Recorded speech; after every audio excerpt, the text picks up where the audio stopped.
Segunda jornada del Taller Internacional Publicidad Comparativa en el marco de la Ley Orgánica de Regulación y Control de Poder de Mercado. Para eso pedimos que nos acompañe en el podio al economista Tito Astudillo. Él es economista por la Facultad de Ciencias de la Administración de la Universidad de la SUAY.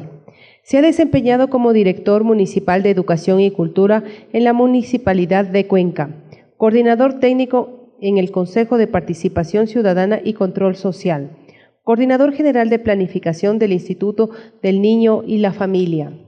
Además de eso, se ha desempeñado como coordinador general de gestión estratégica del Ministerio de Inclusión Económica y Social, articulista de opinión de diario El Tiempo de Cuenca. En la actualidad se desempeña como consejero principal del Consejo de Participación Ciudadana y Control Social. En esta tarde nos va a acompañar con el tema Participación y Transparencia, un nuevo modelo de democracia. Economista, por favor, bienvenido, muy buenas tardes.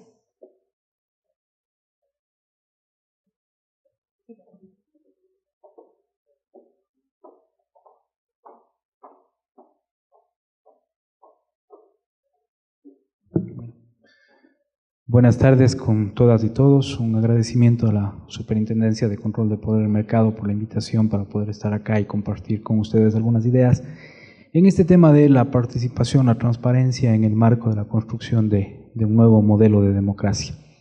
Quiero jugar a suerte de lanzar algunas ideas que pueden antojarse sueltas en un principio y luego ir intentando algunas conexiones primero para acercarnos al concepto de esa democracia en transición o de esa nueva democracia que pretendemos construir y luego sí sobre ese concepto poder explicar un poco cuál es ese proceso que se le propone, cuál es el reto histórico que se le propone al Consejo de Participación en la construcción de la nueva democracia y de la transparencia en la gestión pública.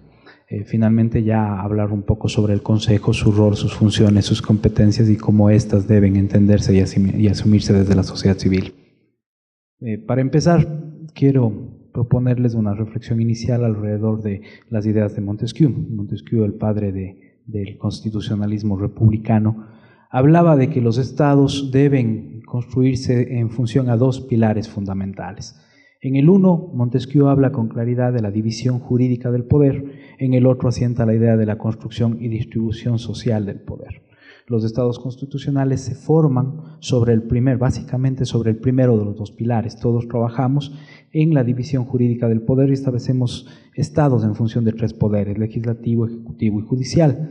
Sin embargo, no trabajamos en la construcción del segundo de los pilares, que es la construcción y distribución social del poder.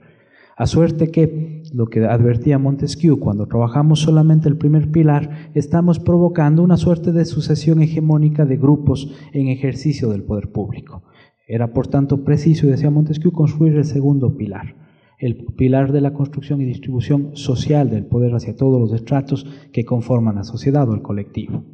En ese marco, si nosotros dibujamos mentalmente un arco temporal hacia la democracia, la sociedad ecuatoriana, y arrancamos alrededor de 1979 hasta la actualidad, 2017, encontramos claramente un punto de inflexión en el 2008.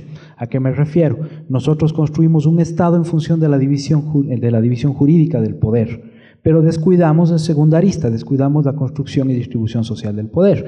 Entonces la democracia ecuatoriana se volcó en un ejercicio minimalista y procedimental fundamentada en el voto como ejercicio de democracia. El voto como ejercicio de democracia. Y construimos sobre eso una cultura de relaciones políticas sociedad-estado, una cultura que la reconocemos hoy todos paternalista, clientelar y reivindicativa del ejercicio democrático.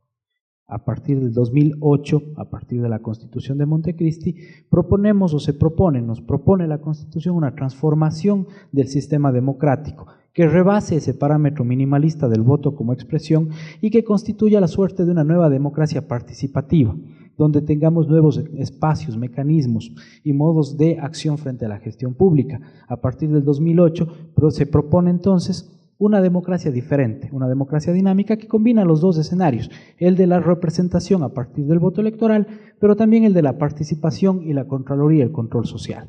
Ese arco temporal, ese punto de inflexión, demanda primero de la construcción, y voy a hablar en términos de dialéctica, de la construcción equilibrada de lo que es la infraestructura y la supraestructura.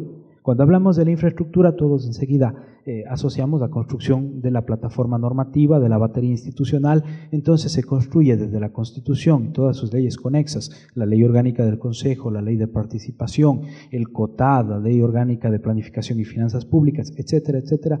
Se construye una batería normativa que garantice el ejercicio de los derechos de participación ciudadana y de control social de la gestión pública. También se constituyen las instituciones, el Consejo de Participación, los consejos ciudadanos sectoriales vinculados a cada uno de los ministerios, las direcciones de participación en ministerios y gobiernos autónomos descentralizados. Se construye entonces toda esa batería normativa, toda esa plataforma institucional que juegan a suerte de infraestructura para la nueva democracia. Sin embargo, estamos en el camino de construir la supraestructura, es decir, construir esa ideología, construir esa cosmovisión que haga que la batería de instituciones y la plataforma normativa funcionen en atención al nuevo modelo de democracia. Esa transformación evidentemente nos remite otra vez a otro autor. Vamos a hablar de Bourdieu. Cuando Bourdieu nos propone la teoría social, nos dice una sociedad, nos hace el símil a un campo. Una sociedad es un campo de juego, campo en el cual confluyen actores, confluyen agentes, confluyen instituciones que están en lucha por alcanzar un poder simbólico que les otorga legitimidad y que les permite acceder e incidir dentro de ese campo de juego. En ese ejercicio de lucha entre actores, instituciones, agentes, se desarrolla una cultura, a la que Bourdieu le llama el hábitus. Desarrollan una cultura. Y regreso sobre el ejemplo inicial con Montesquieu. Nosotros desarrollamos una cultura política a partir de la democracia representativa y desarrollamos una cultura clientelar, paternalista y reivindicativa. Montecristi, a partir del 2008, nos propone una nueva cultura porque nos cambia el campus. Es decir, del campus de la democracia representativa pasamos a un campo mucho más amplio, el campus de la democracia representativa y participativa. Entonces cambia el campo, cambia el escenario, por lo tanto, la forma de juego de los agentes de las instituciones en lucha por ese capital simbólico tiene que cambiar. Significa cambiar el hábitus, es decir, cambiar la cultura, transformar la cultura de relaciones políticas entre la sociedad y el Estado. Ese ejercicio de transformación de las relaciones o de la cultura de relaciones políticas, sociedad-Estado, es el encargo que la Constitución le hace al Consejo de Participación Ciudadana. Lo he dicho yo en todas las oportunidades que he tenido de compartir con diferentes grupos. El Consejo de Participación no es un espacio de poder, los consejeros no somos autoridades. El Consejo de Participación Ciudadana es una plataforma de gestión del poder ciudadano. Los consejeros debemos ser nada más que los mediadores entre todo un paraguas de nuevas oportunidades de participación ciudadana, que significa tanto incidencia en toma de decisiones, incidencia en control en construcción normativa, cuanto también la incidencia en la Contraloría Social, es decir, el poder supervisar cómo la gestión pública se va desarrollando y en el camino cómo esa gestión pública es primero eficiente en tanto alcanzar los objetivos que se ha planteado y luego transparente en el uso y manejo de los recursos que el alcanzar esos objetivos demanda. Entonces, el Consejo de Participación Ciudadana juega a suerte de plataforma de construcción de una nueva cultura de relaciones políticas, sociedad-Estado. Entendido así, el Consejo de Participación, lo que tiene que hacer, las funciones fundamentales del Consejo, primero, están el fomento de los ejercicios o de los derechos de participación ciudadana para una nueva cultura que ya no sea ni reivindicativa, ni clientelar, ni paternalista, sino una cultura fundamentada y basada en el ejercicio de los derechos ciudadanos. El Consejo, por tanto, tiene que trabajar primero en el empoderamiento y la corresponsabilidad, que parten de los procesos de formación y de información ciudadana a través de los cuales nosotros podemos fomentar el desarrollo de capacidades ciudadanas, que permitan a cada ciudadano nuevos funcionamientos de acción y de gestión. Y a través de esos nuevos funcionamientos ampliar el rango de posibilidades de incidencia y de control de la gestión pública. Es decir, el Consejo juega suerte nada más de plataforma de gestión de esta nueva cultura de relaciones políticas, donde el primer punto de acción del Consejo tiene que ser siempre la formación ciudadana. Formación ciudadana para el fortalecimiento de las organizaciones de la sociedad civil, de las organizaciones diferentes que tiene la sociedad civil, organizaciones territoriales de base como los consejos barriales, las directivas barriales, parroquiales o comunitarias, las organizaciones de base que tienen que ver con asuntos más temáticos que territoriales, por ejemplo, las asociaciones de mujeres, las asociaciones de ecologistas, grupos temáticos que se vinculan por una afinidad. por una afinidad ideológica, pero también confluyen las organizaciones gremiales, sindicatos de choferes, asociaciones de artesanos, etcétera, etcétera. Todos estos grupos nucleados en grandes asambleas que van ejerciendo la capacidad en diferentes niveles de gobierno, primero de incidir en la definición de la política pública, de incidir en la construcción normativa a través de herramientas como la iniciativa popular normativa, y a partir de ahí marcar las agendas de gestión de lo que va a ser el sector público, definir las prioridades de inversión a través de los presupuestos participativos y de los diferentes mecanismos, instancias y espacios que prevén la Constitución y las leyes. Pero una vez que se ha podido hacer el ejercicio de incidencia, la dinámica del Consejo nos aboca a la segunda de las competencias, que es la Contraloría Social, donde nos vinculamos con la lucha contra la corrupción. La Contraloría Social que nos permite a través de diferentes mecanismos como veedurías, comités de usuarios, observatorios y otros, poder hacer seguimiento y evaluación de cómo se va desarrollando la gestión pública, es decir, de cómo se va cumpliendo ese plan anual de política pública, que traducido significa un plan de programas, proyectos, servicios, prestaciones en los cuales debe administrarse el presupuesto público. La ciudadanía tiene entonces el acceso a supervisar cómo se van desarrollando, y en esa supervisión, en esa evaluación, tiene la posibilidad de denunciar las presuntas irregularidades que se puedan cometer. El Consejo de Participación, y una idea mal sembrada alrededor del Consejo de Participación: el Consejo no es fiscalía, el Consejo no investiga de oficio. El Consejo investiga a partir de la denuncia ciudadana, porque el Consejo lo que pretende es construir capacidades ciudadanas de gestión para una nueva cultura democrática. Entonces, el Consejo lo que hace es fomentar el ejercicio del control social ciudadano. Una vez que ese control social ciudadano se ha llevado adelante, el Consejo patrocina o auspicia los casos que la ciudadanía encuentra cuando encuentra indicios de corrupción. Ese es el formato de lucha contra la corrupción que propone la Constitución a través del Consejo. Ciudadanía activa, empoderada y corresponsable de sus derechos a participación y Contraloría Social, ejerciéndolos de manera dinámica. Desde esa perspectiva, decía yo, una de las ideas mal posicionadas alrededor del Consejo es que el Consejo sea una especie de fiscalía y comience a investigar de oficio. El Consejo no es fiscalía, no tiene que investigar de oficio. El Consejo lo que tiene que hacer es fomentar el involucramiento ciudadano. También se habla ahora de que el Consejo no tiene capacidad coercitiva y de sanción. Yo estoy en contra de la posibilidad de que el Consejo tenga capacidad coercitiva o de sanción. ¿Por qué?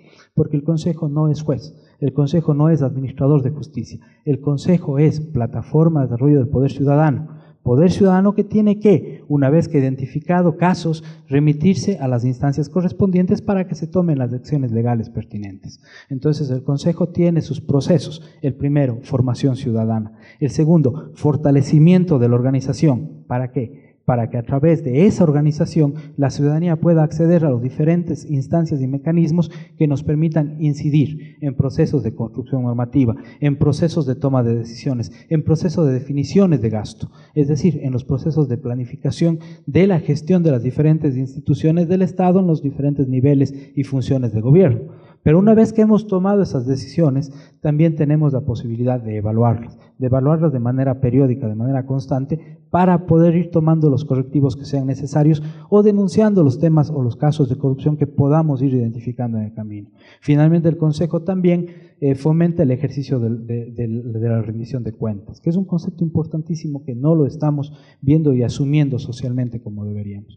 La rendición de cuentas significa devolver la cuenta, es decir, el mandante devolviendo cuentas el mandatario devolviendo cuentas al mandante sobre la forma en la que hizo uso de los recursos para alcanzar los objetivos que se plantearon conjuntamente. La rendición de cuentas debería ser, por tanto, no el ejercicio del discurso donde una autoridad da su informe de hitos de gestión alcanzados, sino más bien el ejercicio donde la ciudadanía le toma al alcalde, al prefecto, al presidente, al ministro, la lección de cómo ha gestionado los recursos para alcanzar los objetivos que nos planteamos a partir de las asambleas y de los diferentes espacios de participación ciudadana. Yo suelo decir, es como el símil de un examen. Cuando nosotros damos un examen acá en la facultad tenemos tres posibilidades: pasamos el año, nos quedamos suspensos o perdemos el año. Evidentemente, la autoridad que ha cumplido de manera eficiente y transparente con los objetivos planteados y lo ha hecho con un uso adecuado de los recursos será quien apruebe, quien pase el año en el ejercicio de rendición de cuentas. La autoridad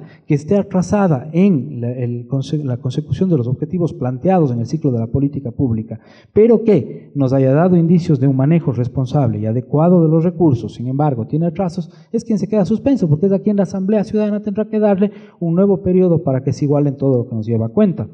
Pero la autoridad que en el proceso de desarrollo de la gestión no cumple los objetivos y no maneja los recursos de manera idónea, de manera transparente, de manera adecuada, es aquella a quien podemos, y la Constitución nos da la herramienta, iniciar un proceso revocatorio de mandato, de manera que podamos censurarle, podamos castigarle. Ese es el proceso del Consejo de Participación Ciudadana en la construcción del nuevo modelo de democracia. Entonces el Consejo tiene que, en primera instancia, aportar en el desarrollo de capacidades a través de procesos de formación y de información de la nueva plataforma y del nuevo modelo de democracia nacional. En segunda instancia, activar los espacios y los mecanismos a través de los cuales la ciudadanía puede incidir y evaluar la gestión pública. Y a partir de esos procesos de evaluación, el Consejo debe convertirse en una plataforma de respaldo a las iniciativas de Contraloría Social que puedan ayudarnos a detectar y castigar los casos de corrupción que vayamos encontrando en el camino. Finalmente, el Consejo, para estas dos competencias, tiene dos secretarías técnicas, una de participación ciudadana encargada de todos los procesos del fomento, primero de la capacitación y luego del ejercicio de derechos, y una secretaría técnica de transparencia y control social, que es quien se encarga del patrocinio, del asesoramiento a los casos de corrupción que la ciudadanía va encontrando en el ejercicio de sus diferentes mecanismos de Contraloría Social. Una tercera competencia que tiene el Consejo de Participación Ciudadana es la de designación de autoridades. Quizá es una de las más, o de hecho es la más conocida de las tres competencias básicas del Consejo de Participación, pero a la vez, siendo la más conocida, es la menos entendida. Es decir, nosotros pasamos de un modelo de designación de autoridades que se remitía nada más al ejercicio de el Ejecutivo elaborando ternas que pasaban a la Asamblea Nacional para ser definidas, a un nuevo ejercicio meritocrático de concursos nacionales de oposición y méritos. Me suena, muchos de ustedes debieron leer el libro de los viajes de Gulliver. En los viajes de Gulliver, cuando Redresal le explica a Gulliver, Redresal es el secretario de gobierno del emperador de Lilliput, cuando le explica a él, a Gulliver, cómo funciona la política, le dice, entre otras cosas, le dice, acá toda la corte que es una especie de legislativo del rey de Lilliput, toda la corte se escoge a partir del juego de los funambulistas. Los funambulistas. Funambulismo es un símil de acróbatas. El baile del funambulismo que le explica Redescal a Gulliver explica muy claramente lo que quiero decir. El baile del funambulismo significaba nada más que los candidatos a un puesto en la corte debían hacer acrobacias sobre una cuerda. Los que más divertían al rey y no se rompían nada en una caída eran designados como los nuevos miembros de la corte, que era quien asesoraba al rey en el ejercicio del gobierno en Lilliput. Es decir, tenías que agradarle a la autoridad para poder estar en el espacio. Hace 10 años atrás, para ser contralor, para ser fiscal, para ser superintendente, uno tenía primero que tener buenas relaciones políticas con el presidente de la República, porque estas autoridades elegían de ternas que elaboraba el presidente. Es decir, si yo tenía buenas relaciones políticas, tenía la opción de ser parte de la terna. Si no las tenía, no tenía ninguna opción de ser parte de la terna. Pero luego también necesitaba buenas relaciones políticas dentro del en ese entonces Congreso, ahora Asamblea, para que dentro de la terna yo pueda ser seleccionado. Sí, o sea, el ejercicio de designación de las autoridades de control se reducía a la capacidad de relaciones políticas de un individuo para ser puesto dentro de una terna y luego seleccionado dentro de esa terna para el ejercicio. El nuevo modelo de democracia de Montecristi nos propone un procedimiento diferente, un procedimiento de concurso de oposición y méritos. Me voy a tomar unos minutos porque es fundamental en la coyuntura política actual explicar cómo funcionan estos concursos. Estos concursos cumplen con los tres principales derechos de la participación ciudadana. El primero, la Contraloría Social. Los concursos son sujetos a Contraloría Social a partir de las veedurías. Cuando nosotros vamos a iniciar el proceso de designación de una autoridad, lo primero que hacemos es convocar a una veeduría ciudadana. Significa convocar a todos los ciudadanos interesados en supervisar cómo se desarrolla el concurso para que se acrediten con nosotros y puedan estar presentes en todas las sesiones de trabajo que se manejen durante el proceso de designación de esa autoridad. El segundo paso, la posibilidad o el derecho a elegir. Se respeta el derecho o se garantiza el derecho a elegir. ¿Por qué? Porque el Consejo no designa directamente a la autoridad. El Consejo conforma comisiones ciudadanas de selección, que son quienes manejan todo el proceso de designación de la autoridad y cuyos informes son vinculantes para nosotros. Es decir, nosotros estamos en la obligación de aprobar y acoger esos informes para pasar a la siguiente etapa. ¿Cómo se conforma una comisión ciudadana? Son comisiones de 10 ciudadanos. 5 de ellos vienen, uno en representación de cada una de las 5 funciones del Estado, y los otros 5 son ciudadanos que acceden a esta condición a partir de un concurso nacional de méritos. Es decir, el segundo paso que damos una vez conformada la veeduría es convocar para el concurso de méritos a través del cual se conforma la Comisión Ciudadana de Selección. Para ser comisionado ciudadano de selección, los aspirantes tienen que pasar 3 etapas. La primera es la etapa de admisibilidad, donde revisamos que todos estén en ejercicio de sus derechos de participación, de sus derechos ciudadanos, y que todos estén en probidad, es decir, que no tengan sentencias judiciales en firme, que no tengan informes de Contraloría donde se determine responsabilidad civil o penal por diferentes temas de administración pública, donde se determina que no tengan deudas con el Estado, donde se determina que no tengan pensiones alimenticias, es decir, donde se determine que su hoja de vida está limpia, que no tienen problemas legales. Una vez pasada esa etapa de admisibilidad, que es supervisada por la veeduría, pasamos a la etapa de calificación de méritos, donde evaluamos en función de un reglamento establecido previamente al concurso, evaluamos los méritos, es decir, la hoja de vida de esa persona.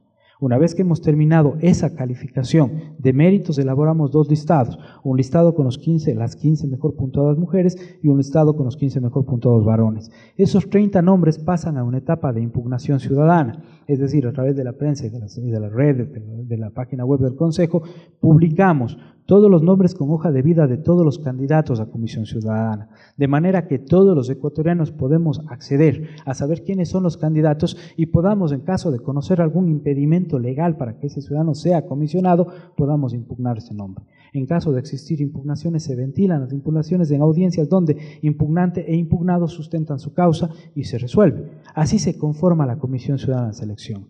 Una vez conformada esa comisión, es decir, una vez que esos 15 nombres han pasado esta etapa de impugnación, pasan a un sorteo público. Sorteo público que se hace en un pleno transmitido en vivo por la página web del Consejo de Participación, pero además con presencia de notario público. Y en ese sorteo se designan los 5 miembros principales y los 5 miembros alternos de la Comisión Ciudadana, de entre esos 2 listados de los mejores hombres y las mejores mujeres puntuadas para garantizar la equidad de género en la composición de la Comisión Ciudadana de Selección.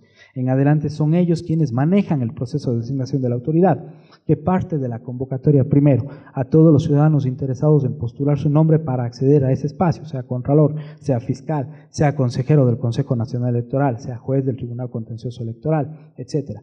Se convoca, la Comisión Ciudadana convoca a todos los ciudadanos interesados y ellos pasan un proceso bastante parecido, pero el concurso ya es de oposición y méritos. La parte de méritos se maneja de manera similar a la parte de la conformación de Comisión Ciudadana, pero además tenemos la parte de oposición. En la parte de oposición, lo primero que hacemos, a través de la Comisión Ciudadana de Selección que maneja el concurso, es la invitación a todas las universidades, o a través de todas las universidades, a todos los profesores de las facultades de las materias afines al concurso que se está llevando a cabo, para que sean ellos quienes elaboren el banco de preguntas sobre los cuales los aspirantes van a rendir el examen de oposición.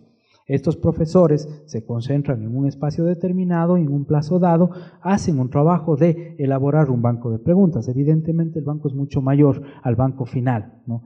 Lo que se hace es, estos profesores reunidos por espacio de una semana, preparan un banco inicial de 5 o 7 mil preguntas. De entre ellos y por ellos, se sortea una comisión de profesores que hacen el trabajo de revisión y de filtro de todas las preguntas para quedarnos finalmente con las 2.000 preguntas que serán parte del examen de oposición. Esas 2.000 preguntas son entregadas a todos los candidatos, a todos los postulantes, 48 horas antes del examen para que puedan prepararse para el examen. Una vez terminado el examen, se les entregan las respuestas para que todos puedan vigilar cuál es la nota que sacaron en el examen. Terminadas estas etapas de oposición y méritos, pasamos a la etapa de impugnación ciudadana. Nuevamente, todos los postulantes del concurso son sometidos a escrutinio público donde todos los ciudadanos pueden impugnar, en caso de haber razones de hecho y derecho, pueden impugnar el nombre de un concursante y en una audiencia pública entre impugnado, impugnante y en presencia de la Comisión Ciudadana se ventila la impugnación. Entonces, terminadas todas estas etapas, la Comisión Ciudadana de Selección es quien eleva el informe a través del cual declara cuáles son los ganadores y el Consejo, aprobando el informe, designa a la autoridad. Es decir, es un proceso absolutamente diferente y pasamos del modelo funambulista de los viajes de Gulliver a un modelo meritocrático diferente, que tiene que ser mejorado, por supuesto que tiene que ser mejorado, pero que tiene que ser también potenciado, que tiene que ser entendido, que tiene que ser evaluado de manera crítica, y una vez que entendemos el concepto de estos procedimientos, podemos proponer mejoras y podemos también apostar por tener autoridades de control muchísimo mejor preparadas para ejercer los diferentes roles. Las competencias del Consejo de Participación entonces hacen un círculo que va desde la formación hacia la acción ciudadana colectiva. Van desde la formación ciudadana, la activación y el fortalecimiento de las organizaciones sociales que van ocupando diferentes espacios de construcción de poder, desde los cuales inciden en la construcción normativa, inciden en la toma de decisiones, inciden en la definición presupuestaria, pero luego también dan la vuelta hacia la evaluación de cómo esas decisiones han sido ejecutadas y cómo se han utilizado los recursos públicos en función de alcanzar los objetivos que se plantearon. Esa evaluación nos aboca a los procesos que tenemos también de revocatoria de mandato, etcétera, etcétera, a través de las herramientas normativas establecidas. Pasamos de un escenario de democracia representativa que se reducía al minimalismo del procedimiento electoral a un modelo de democracia mucho más amplio, mucho más plural, que nos aboca a nuevas opciones de participación ciudadana. Somos este rato una democracia en transición, somos una democracia que camina de un modelo hacia otro. El punto de quiebre de este camino está en poder provocar una verdadera revolución cultural que transforme la matriz de relaciones políticas entre la sociedad y el Estado. Ese es el rol del Consejo de Participación Ciudadana, provocar esa revolución, ese cambio, esa transformación de la matriz de relaciones políticas sociedad-Estado hacia una relación política basada en derechos, no una relación política como la que teníamos 10 años atrás, basada en procesos paternalistas, clientelares y de reivindicación meramente. Eso, queridos jóvenes, quedo a disposición de ustedes de las preguntas que tengan.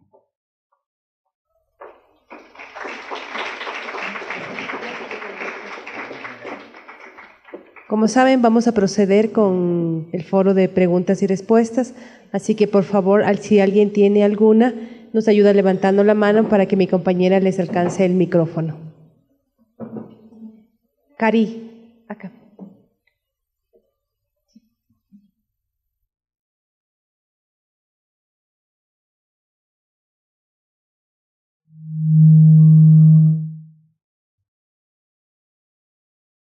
Buenas tardes. Primeramente quiero empezar felicitando a los organizadores del evento. Sin duda, pues, más que una pregunta, yo quiero hacer algunas reflexiones en el sentido de ver qué es lo que pasa ahorita con el pensamiento académico, qué es lo que pasa con la nueva corriente de jóvenes.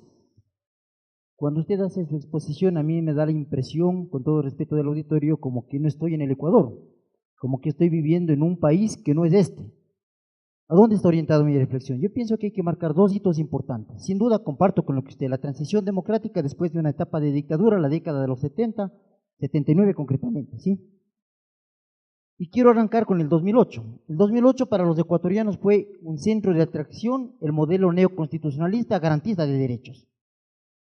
Por ende, se tenían unas aspiraciones de cambios estructurales en el país. Usted hablaba aquí de la base y la superestructura, sin duda.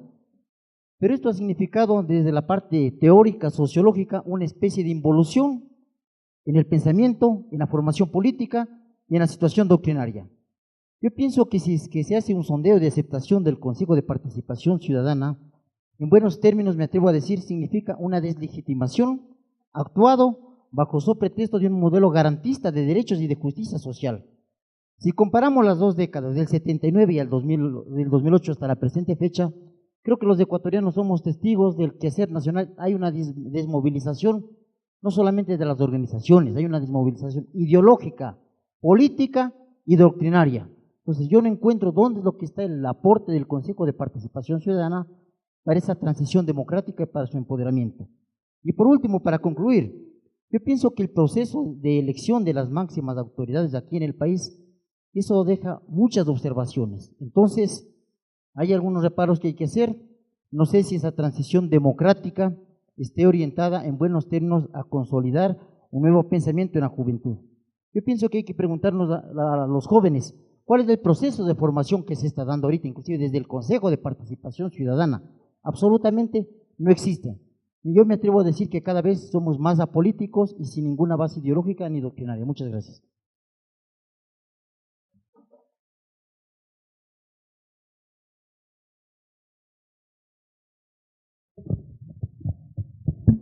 Gracias. A ver, hay varios temas que reflexionar alrededor de su intervención. Primero, creo que el aporte del Consejo hay que conocerlo y hay que entenderlo. La participación nace de pequeños procesos locales. ¿Por qué? Porque es la colectividad la que se reúne en los pequeños espacios locales para exigir solución a sus problemas cotidianos. Entonces, si entendemos que en esta etapa de transición en la construcción del nuevo modelo democrático, la participación ciudadana no nace con Montecristi de ninguna manera, pero sí recoge el espíritu de las históricas luchas sociales, la participación ciudadana comienza así desde los espacios locales. Un ejemplo muy concreto, Luis Angamarca en Loja. Luis Angamarca es el presidente de la Asociación de Personas con Discapacidad Visual. Las personas con discapacidad visual, a través del Consejo de Participación Ciudadana, hicieron uso de uno de los mecanismos de participación, de dos en realidad. El primero, la construcción normativa, la iniciativa popular normativa. Ellos propusieron la reforma a la ordenanza del sistema de estacionamiento rotativo tarifado de la ciudad de Loja, reforma con la que pretendían que el gobierno cantonal de Loja emplee para el sistema de estacionamiento rotativo tarifario solo a personas con discapacidad. Ellos prepararon, con asesoramiento del Consejo de Participación, prepararon el modelo de reforma de la ordenanza, presentaron ese modelo, pidieron participar de la sesión de Consejo utilizando un segundo mecanismo que es la silla vacía, participaron y con voto del señor Juan Angamarca ganaron la reforma a la ordenanza. Esa ordenanza está vigente en la ciudad de Loja. Es decir, hay aportes que hay que conocerlos. El problema es que estamos jugando también una suerte de fanatización de la política en el Ecuador. Estamos jugando una suerte de fanatización de la política en el Ecuador. Cuando leemos a Voltaire y cuando leemos el Tratado de la Tolerancia, encontramos un ejemplo clarísimo de cómo funciona el fanatismo político, el fanatismo religioso, el fanatismo en general. Voltaire empieza su libro relatándonos del caso de Jean Calas. Habrá muchos de ustedes, compañeros estudiantes, que habrán leído el libro, habrá otros que no, me voy a tomar unos segundos. Jean Calas es un anciano de 80 años, que tiene un hijo de algo más de 20 años. Y el caso es que el hijo aparece en la sala colgado, se suicida, o aparentemente se suicida. Cuando Calas llega a la sala, encuentra a su hijo colgado y enseguida empieza a gritar auxilio para poder bajarle a su hijo, etcétera, etcétera, ¿no? Jean Calas es protestante, es católico. Jean Calas es católico, ¿sí? Su hijo católico, como él, se está transformando al protestantismo. El pueblo donde vive Calas son todos protestantes. Cuando Calas sale corriendo a la calle a pedir auxilio, la gente lo ve y alguien grita: por querer cambiarse de religión le mató. No es un caso histórico además. El tema es que a Jean Calas lo condenan a muerte por haber matado a su hijo. ¿Sí? O sea, es un crimen de fanatismo, de ceguera absoluta. Luego se estudia bien el caso, o sea, las razones no existen. O sea, cómo un padre mata a su hijo por cambiarse de religión, cómo un anciano de 80 años estrangula a un joven de menos de 30 y luego lo cuelga, porque eso es lo que decía el veredicto del jurado. Primero le estranguló y luego le colgó. ¿Cómo lo hace? Voltaire usa este ejemplo para hablar de fanatismo. El problema es que estamos fanatizando la opinión política en el Ecuador y estamos poniéndonos a todos a suerte de buenos y malos y no dejamos que nada crezca en medio. Entonces todo es bueno o malo en función del grupo al cual yo me debo. Y construimos imaginarios desde los cuales pretendemos juzgar. Y los imaginarios se construyen con mucha facilidad. Yo soy cuencano. Nosotros los cuencanos tenemos, para explicarles el concepto del imaginario, nosotros los cuencanos tenemos una noche que le recordamos como la noche de los Giles, pasó en el mes de agosto, hace aproximadamente 30 años, cuando una radio local en las noticias de la mañana anunció que el Instituto Geofísico Militar había identificado el terremoto que iba a azotar Cuenca a las 12 de la noche y que no iba a dejar piedra sobre piedra. El cuento es que todos los cuencanos salimos en éxodo de la ciudad hacia los espacios seguros para evitar el terremoto en esa misma tarde. Y todos los cuencanos amanecimos en la calle esperando el terremoto que jamás llegó. O sea, una mentira repetida muchas veces se hace verdad solamente en el imaginario. Gabriel García Márquez tiene un cuento bello que les recomiendo, queridos jóvenes, que se llama Algo terrible va a pasar en el pueblo. Algo terrible va a pasar en el pueblo, y que nos da cuenta de cómo se construyen estos imaginarios y cómo se nos construye a partir de la repetición y de la vocería imaginarios que, no siendo ciertos, nos convencen de su veracidad.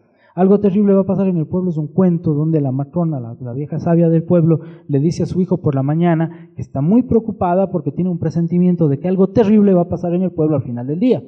El hijo sale, va a hacer sus actividades, luego se encuentra con sus amigos en una sala de billar, juegan billar, el chico ha puesto una carambola que pierde, una carambola muy fácil en la que pierde, y cuando los amigos están haciendo bullying por haber perdido la carambola, el chico les explica y dice, lo que pasa es que estoy preocupado, estoy distraído, porque mamá esta mañana me dijo que algo terrible va a pasar en el pueblo hoy al final de la tarde, entonces estoy con la cabeza en eso, ¿no?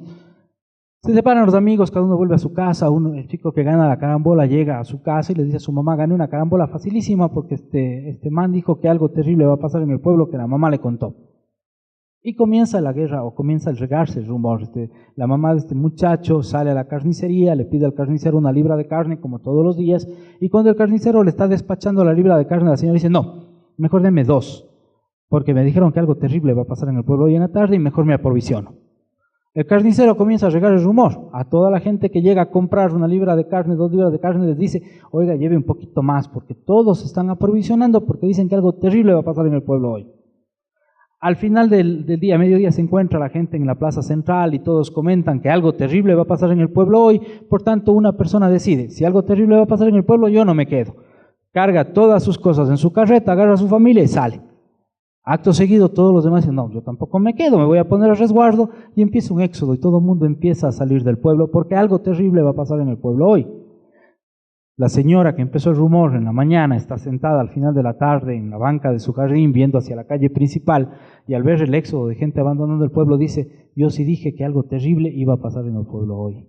O sea, construimos mentiras que repetidas tantas veces van tomando forma de verdad y nos convencemos de ello. Hay un libro hermoso de Miguel de Cervantes, que además del Quijote escribió 5 novelas ejemplares, entre ellas del Coloquio de los Perros. En el Coloquio de los Perros, Cervantes habla a 2 perros, Cipión y Berganza, que se encuentran en las puertas de un hospital por la noche y comienzan a contarse sus vidas. Y durante el diálogo le dice Cipión a Berganza, le dice, mira Berganza cómo es este milagro en que no solamente hablamos, sino además hablamos con tanta elocuencia que hasta parece que razón tuviéramos y tan faltos que estamos de ella. O sea, queridos jóvenes, no porque se repite muchas veces es cierto. Y no porque alguien dice que algo terrible va a pasar en el pueblo hoy, va a pasar. O sea, hay que investigar un poco más allá de esto.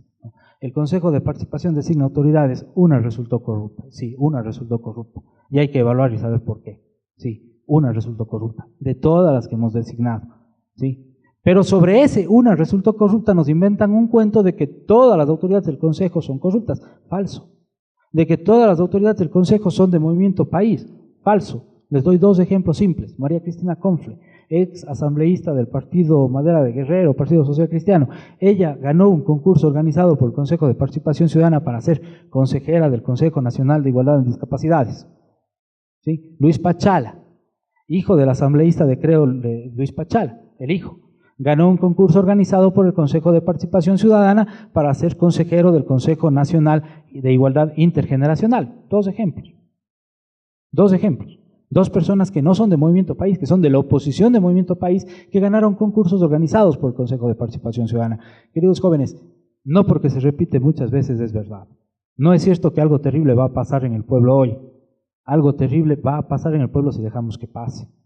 Tenemos que entender bien los procedimientos, los modelos. Sí, somos una democracia en transición y el Ecuador ha cambiado, no solo del 79 hasta acá. Del 2008 hasta acá el país ha cambiado profundamente. Hoy la participación ciudadana es un derecho irrenunciable, reconocido por la Constitución y que cuenta con toda una plataforma y batería institucional y normativa que nos garantiza el ejercicio. Pero luego está también en nosotros cuánto podamos hacer para empoderarnos, conocer nuestros derechos y ejercerlos, reclamarlos y no renunciar a ellos.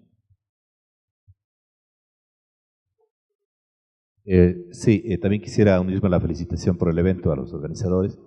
En realidad, una pregunta al consejero, creo que vale la pena un poquito contextualizar también.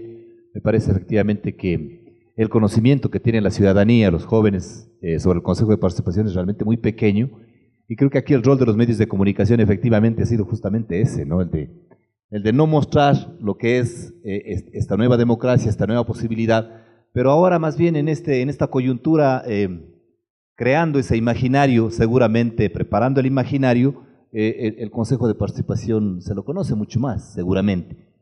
Al respecto me parece que estando en un evento de esta magnitud no podemos dejar de pasar la posibilidad de escuchar al consejero respecto de ¿Cuánto afectan a los derechos de participación a este nuevo modelo de democracia la pregunta 3 que está planteada para la consulta popular? A ver, la pregunta 3 es un tema complejo que no me gusta profundizar mucho, al menos lo voy a hacer en algunos aspectos, no en todos. Yo tengo 5 reparos sobre la pregunta 3. El primero, atendiendo a la ley de control de garantías jurisdiccionales. A ver, la pregunta propone, primero, enmendar la Constitución para cambiar la estructura del Consejo. Segundo, el cese de los consejeros. Tercero, la constitución de un consejo de transición. Y cuarto, que este consejo de transición pueda evaluar a todas las autoridades de control y, de ser el caso, terminar los periodos de todos y reemplazarlos por nuevos, ¿no? La pregunta nos aboca a 4 decisiones importantes. El primero de los 5 puntos es, la pregunta nos aboca a 4 decisiones importantes. Tenemos que decidir si queremos enmendar la Constitución para reestructurar el Consejo, tenemos que decidir si estamos de acuerdo con el cese de los consejeros, tenemos que decidir si estamos de acuerdo con que se establezca un Consejo de Transición cuyos miembros sean designados de ternas propuestas por el Ejecutivo a la Asamblea, y la cuarta, si estamos de acuerdo con que este Consejo de Transición pueda cambiar a todas las autoridades de control del país. La Ley de Garantías Jurisdiccionales dice que una pregunta que va a ser sometida a consulta popular nos puede enfrentar con una sola decisión, con un solo cuestionamiento. Mi primer punto es, esta pregunta tiene 4, entonces habría que trabajarle ahí para cumplir lo que dice la Ley de Garantías Jurisdiccionales.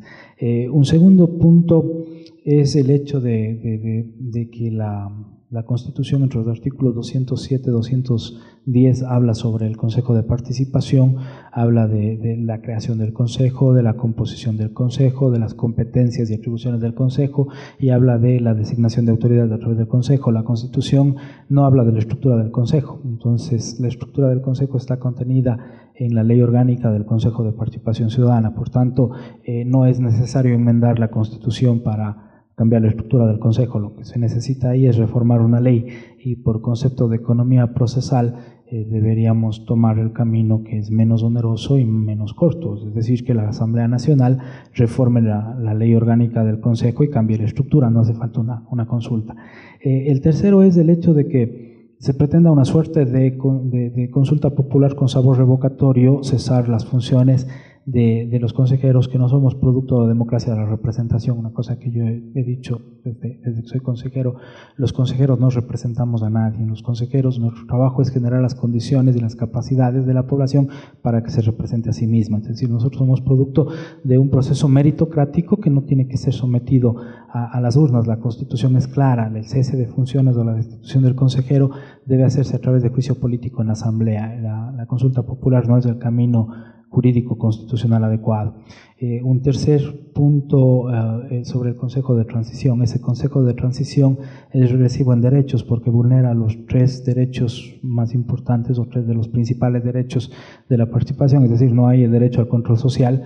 En una terna que se va a elaborar desde el Ejecutivo y se va a resolver en 20 días en la Asamblea, no hay posibilidades de establecimiento de una veeduría ciudadana que vigile que el proceso sea transparente. Vulnera el derecho a ser electo. Dije hace un rato, cuando formulamos ternas, solamente quienes son conocidos de quien va a elaborar la terna tienen opción de ser parte de la terna. Entonces, si yo no soy conocido por quien elabora la terna, no voy a tener la posibilidad de ser reelecto. Se vulnera el proceso o el principio, el derecho de ser reelecto. Cuando es un concurso, yo tengo la posibilidad de postular y en función de mis méritos ganar o no, es decir, tengo el derecho a ser reelecto. En este caso no hay ese derecho. Y el tercero, la de elegir. O sea, el procedimiento o la metodología de concursos nacionales de oposición y méritos nos permite, a través de las comisiones ciudadanas de selección, elegir. En este caso no, porque son ternas que pasan a la Asamblea, pero nosotros a la Asamblea le elegimos para legislar y fiscalizar, no para designar, ¿sí? O sea, he escuchado políticos decir que lo más sano es que la Asamblea designe a las autoridades porque tienen la legitimidad del voto. Sí, pero nosotros elegimos legisladores para que legislen y fiscalicen, no para que designen autoridades. Esa no es la función de la Asamblea. Y reduce también la posibilidad ciudadana o vulnera el derecho de elegir. Y finalmente, también esta pregunta transgrede las competencias de la Asamblea porque le da a un consejo transitorio la posibilidad de evaluar y de cesar las autoridades de control del país. Es decir, el consejo transitorio va en el tiempo que tenga de transición iría a evaluar al contralor, evaluar al fiscal, si le hace una mala evaluación, sacarle, cesarle en sus funciones, elegir uno nuevo, entonces vulnera todos los derechos. Creo que la pregunta tiene que ser sometida a un amplio debate para entender qué es lo que estamos decidiendo y luego ser reestructurada en función de lo que determina la Constitución y la ley.